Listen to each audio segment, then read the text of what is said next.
Buenos días, tardes o noches. Yo soy el cadete Francisco Javier Franco González. En esta ocasión les vamos a explicar qué es un sólido de revolución y explicar algún problema. Un sólido de revolución es una figura tridimensional que se genera mediante la rotación de una superficie plana alrededor de un eje axial o eje de revolución.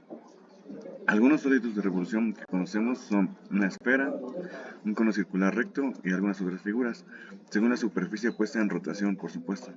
En esta figura tenemos claro el ejemplo, un cono y una esfera.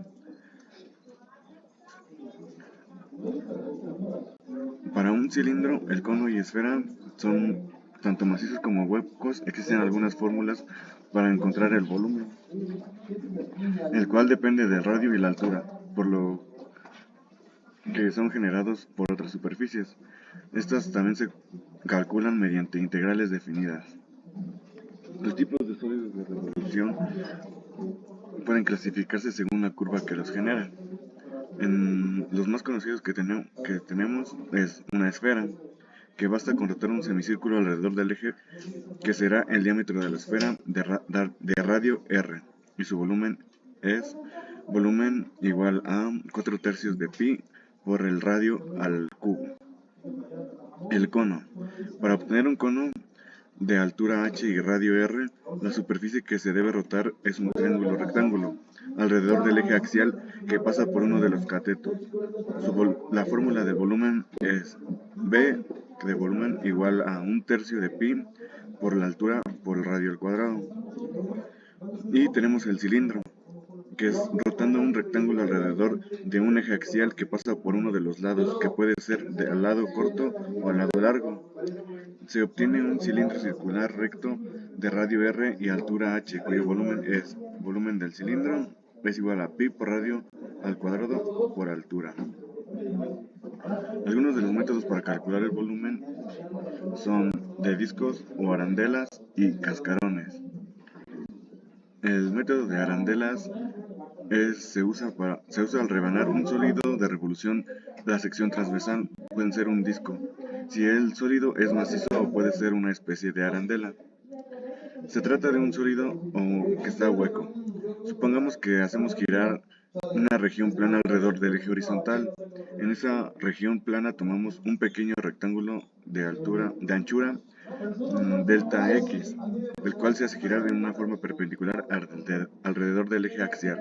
La altura del rectángulo está comprendida entre la curva más externa de r de x y la interna r minúscula de x. Ellas corresponden al radio externo y al interno respectivamente. Al hacer la rotación en la arandela, el volumen delta V está dado por volumen completo menos el volumen del agujero. Recordando que el volumen de un cilindro circular recto es pi por radio al cuadrado por altura, tenemos que la fórmula de esto sería igual a pi entre corchetes radio al cuadrado, que es el menos el radio al cuadrado de la figura más chica, por delta de x. El sólido se puede dividir en multitud de pequeñas porciones del volumen. Si las sumamos todas, tendremos el volumen completo. Para eso, pues, tenemos que explicar este problema que dice: hallar el volumen que se engendra al girar alrededor del eje x la superficie comprendida entre la siguiente parábola: y igual a x al cuadrado entre 4, y las rectas x igual a 0 y x igual a 4. Para empezar, tenemos la fórmula que conocimos anteriormente, que el volumen es igual a pi por la integral definida de a hacia b de la función al cuadrado.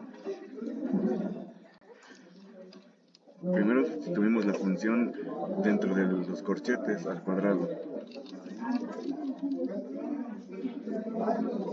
Resolvemos el cuadrado, tenemos que x al cuadrado es igual a x cuarta y 4 al cuadrado son 16.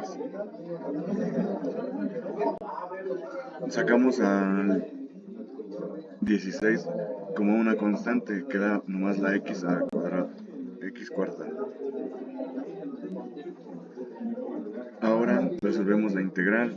La integral de x cuarta es x a la 5 sobre 5 y dejamos marcados la dirección hacia donde va, que es de 0 a 4. Resolvemos esta operación.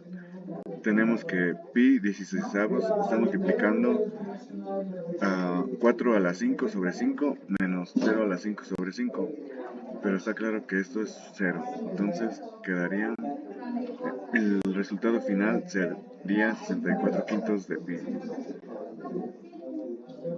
Ese sería el volumen engendrado alrededor de esta parábola y las rectas. Eso sería todo por mi parte. Muchas gracias.